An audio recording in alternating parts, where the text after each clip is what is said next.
morning, all of you. So first of all, wish you a happy new year. So ఈరోజు నేను జేసీఏలో join అవ్వబోతున్నాను. JC అంటే junior chamber association, international foundation. So దాంట్లో join అవ్వడానికి మనం sir వాళ్ళు వచ్చారు, ఇన్వైట్ చేశాను just. Okay, so sir name వచ్చేసి Subbarao garu. Okay, president of the JCI. Doctor G Ravikumar garu. Okay, state level trainer. ఓకేనా, PhD in English. PhD English. Okay, next Chittil Sivaprasad garu, nature Seva foundation social project director. Sivaprasad garu, nature Seva foundation social project director. తోటకూర సుధాకర్ గారు, తోటకూర సుధాకర్ గారు, foundation nature Seva foundation coordinator, district nature Seva foundation district coordinator. So before going to cut the cake, you should know so many things about these people. So ఏంటంటే first what is జేసిస్ అనేది, JCI అనేది ఒకటి, what is nature Seva foundation రెండు. ఈ రెండు మీకు ఈ దక్షిత దీనికి సంబంధించి, ఐటీ సొల్యూషన్ సంబంధించి సంబంధం లేని పేర్లు. మీకు కూడా మీ లైఫ్లో లేని పేర్లు కొత్తగా విన్నారు. ఏంటంటే జేసీస్ అనే ఒక ఆర్గనైజేషను, రెండోది నేచర్ సేవా ఫౌండేషన్. సో మొదటగా నేచర్ సేవా ఫౌండేషన్ గురించి మాట్లాడదాం. ఎందుకంటే అది nature Seva foundation is a purely social service and nature saving organisation. ప్రకృతి రక్షణ కోసం, తర్వాత విద్యార్థుల్లో సమాజానికి వాళ్ళకు కావాల్సినటువంటి అవసరాలు తీర్చడానికి ఏర్పడినటువంటి ఫౌండేషన్. ఇది దేశవ్యాప్త ఫౌండేషను. ఒంగోలుకు సంబంధించి ఈ మన రాజశేఖర్ గారు, అలాగే ఈ మాషారు ఉన్నారు. వీళ్ళకి పూర్తిగా బ్యాక్ ఎండ్లో సపోర్ట్ ఇస్తూ ఏ ప్రోగ్రామ్ చేయాలన్నా కూడా అన్నిటికి కూడా ముందుని నడిపించేటువంటి, ఏంటిదమ్మా నడిపించేది, ఒక మనిషి ఒక కార్యక్రమం చేయాలంటే మనకు రెండు అవసరం. ఏంటి అవసరం? ఒకటి మానవ వనరులు అవసరం, రెండోది వచ్చేసరికి ఆర్థిక వనరులు అవసరం. అర్థమైందా? సో మానవ వనరుల్ని వీళ్ళందరూ పరిపూర్ణంగా చేస్తే ఆర్థిక వనరులు ఎలా సమకూర్చుకోవాలి, ఈ సేవకాన్ని అన్నీ చూసుకోవడానికి మాస్టర్ గారు ఈ సంస్థ తరఫున నేచర్ సేవా ఫౌండేషన్ సంబంధించినటువంటి ప్రాథమిక సమాచారం. రిటైర్డ్ బ్యాంక్ మేనేజర్ గారు కాబట్టి సార్కి ఎలా CSR corporate social responsibility funds ఎలా ఈ సమాజంలో యూటిలైజ్ చేయాలనే దాని మీద ఈ నేచర్ సేవా ఫౌండేషన్కి బ్యాక్ బోన్ లాగా ఉంటూ సారు వీళ్ళకి సహాయ సహకారాలు అందిస్తూ ఉన్నారు. పోతే రెండోది జేసీఐ. ఇది అసలు మీకు పూర్తిగా కొత్త పదమే, కానీ పూర్తిగా పాత పదం లాగానే ఉంటుంది. జూనియర్ ఛాంబర్ అనగానే ఇదేంది పిల్ల ఛాంబర్ రా, దీనికన్నా పెద్దోడు అనే క్వశ్చన్ మనకు ఫస్ట్ రేజ్ అయింది. వీడు జూనియర్ ఛాంబర్ అయితే సీనియర్ ఛాంబర్ ఊడురా అనేది అనుకుంటారు. అసలు వాటి జేసీస్ అనే ఆలోచన రాదు సార్. జూనియర్ ఛాంబర్ అనగానే మరి సీనియర్ ఛాంబర్ ఏది అని అనుకుంటారు. అంటే ఈ జూనియర్ ఛాంబర్ అనేది ఇది పేరమ్మ జేసీస్.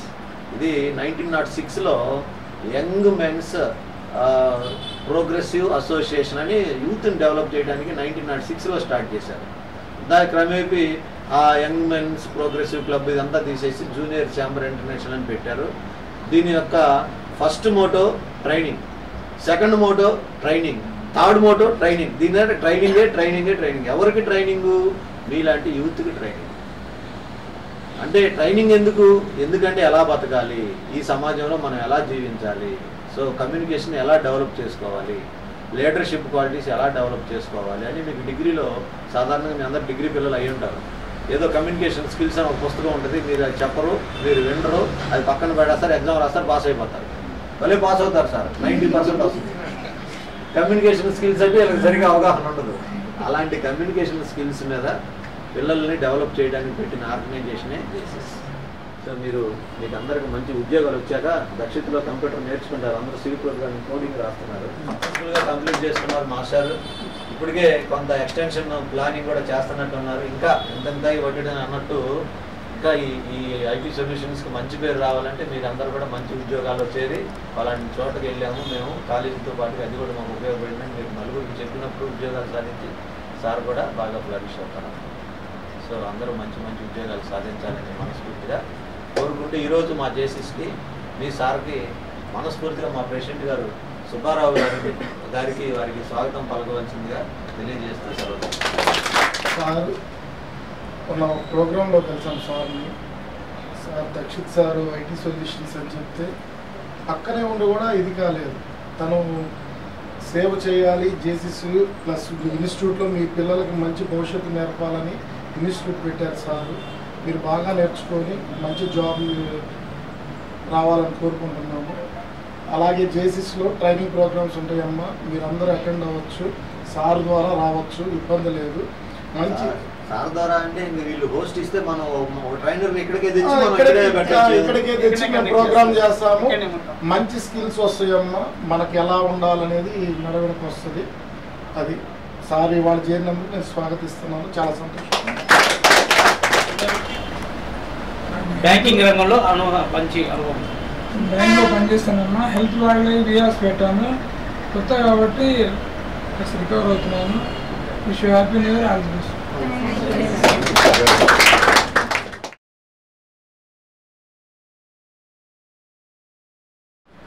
సో మీరంతా ఫైనల్ ఇయర్ స్టూడెంట్స్ కదా, degree final year BCA. Okay, so మీకు యాక్చువల్గా ఇక్కడికి రాకముందు మినిమం నాలెడ్జ్ లేదు. ఉన్నా కానీ అంటే ఒక ప్రోగ్రామ్ ప్రాక్టికల్గా ఎలా ఇంప్లిమెంట్ చేయాలో తెలియదు. నాకు తెలుసు అది విషయం, అది మీకు కూడా తెలుసు. పర్టికులర్గా సాత్విక అమ్మాయి ఇచ్చి సార్ నాకు ఎలా రాయాలో రావట్లేదు, రిమైనింగ్ వాళ్ళు మా ఫ్రెండ్స్ ఉన్నారు బాగా రాస్తున్నారు, ఎందుకు రాస్తున్నారు అంటే వాళ్ళు నేర్చుకున్నారు సోన్ ఇన్స్టిట్యూట్లో నేర్చుకొని రాస్తున్నారు సార్. వాళ్ళు ఎక్కడ అంటే ఈ నేమ్ చెప్పారంట. అందుకని అమ్మాయి ఇక్కడికి వచ్చేసి సార్ నేను కూడా నేర్చుకోవాలి, నాతో పాటు మా ఫ్రెండ్స్ కూడా ఉన్నారని చెప్పేసి జాయిన్ అయింది. జాయిన్ అయిన తర్వాత అమ్మాయికి అర్థమైంది ఓకే ఎలా అనేది. నెక్స్ట్ ఏంటంటే మీరు ఏ కోర్స్ తీసుకోవాలి సార్. బయట ఒక్కొక్కరు ఒక్కొక్క ప్రోగ్రామింగ్ లాంగ్వేజ్ చెప్తూ ఉంటారు. సాఫ్ట్వేర్కి వెళ్ళాలంటే ఏముంటాయి మనకంటే C లాంగ్వేజ్ మీద వెళ్ళొచ్చు, Java, Python, .NET, artificial intelligence. So ఇలా మనకి డిఫరెంట్ టెక్నాలజీస్ ఉన్నాయి. మనకి ఆ టెక్నాలజీలు ఏది తీసుకోవాలి మనం అట్ ప్రెసెంట్ సార్ మనకు తెలిసింది ఏంటి ఓన్లీ పైథాన్, జావా. బట్ బయట ఇప్పుడున్న ట్రెండింగ్ లాస్ట్ టైం కరోనా వచ్చింది కదా మనకి, కరోనా 3 years ఏముంది. కరోనా ఎలా అయితే ఫేమస్ అయిందో పైథాన్ కూడా అలా ఫేమస్, పైథాన్ కూడా అలానే ఫేమస్. బయట ఎవరిని అడిగినా కరోనా అంటే అది తెలిసిపోతుంది, పైథాన్ కూడా అలానే తెలిసిపోతుంది. బట్ ఇంటర్నల్గా ఏం జరుగుతుంది, మనం ఏం నేర్చుకోవాలి, ఏది తీసుకోవాలి, ఎవరిని అడిగినా దానిపై ఎవరిని అడిగినా అదే పైథాన్ అంట ఇది నేర్చుకోండి, అదో వ్యాధిలాగా. కరోనా ఎలా అయితే సోకిందో మనకి, ఓకేనా, సేమ్ అలానే పైథానే కాదు ఇంకా చాలా ప్రోగ్రామింగ్ లాంగ్వేజెస్ ఉన్నాయి దానికన్నా ఇంకా. సో పైథాన్ రీసెంట్గా వచ్చింది మనకి, బట్ అవుట్ ఆఫ్ కంట్రీస్లో ఎప్పటి నుంచో ఉంది. బట్ ఇక్కడ మాత్రం మన ఇండియాకి రీసెంట్గా వచ్చింది మనకి. బట్ అది వచ్చింది కాబట్టి అందరూ పైథాన్ అంటారు. పైథానే కాదు ఇంకా చాలా ఉన్నాయి. దానికన్నా బెటర్ జావా అనేది లైఫ్ లాంగ్ ఉంటుంది. ఎంతమంది వచ్చినా ఈ భూమి పోయినా కూడా జావా అక్కడే ఉంటుంది. మళ్ళీ పుడుతూ ఉంటుంది, మనకి ఎలా ఓకేనా మళ్ళీ పుట్టుకొస్తూ ఉంటుంది. బట్ పైథాన్ ఒకటే కాదు, రిమైనింగ్ చాలా ప్రోగ్రామింగ్ లాంగ్వేజెస్ ఉన్నాయి. ఫ్యూచర్లో మీరు ఎలా అనేది మీకు ఏదైనా జస్ట్ ఒక డౌట్స్ ఏదైనా ఉంటే నన్ను కాంటాక్ట్ అయితే నేను ఎక్స్ప్లెయిన్ చేస్తాను ఏం చేయాలి అనేది. బట్ అంటే కొంచెం నాలెడ్జ్ తోటి సార్ అటు వెళ్ళాలి, వాళ్ళు చెప్పారు వీళ్ళు చెప్పారు అనేది కాదు. ఒకరిని కాంటాక్ట్ అవ్వండి, వాళ్ళు ఏం చెప్తే అది చేయండి. బట్ అది బెటరా కాదా అది చూసుకొని మీరు ఫాలో అవ్వాలి. అండ్ నెక్స్ట్ అండ్ కమింగ్ ఇయర్స్లో ఓకే నేను ఇన్స్టిట్యూట్ ఇంకా ఎక్స్పాండ్ చేసి and more language technologies introduce చేస్తాను. Wish you a happy new year to all of you. ఓకేనా.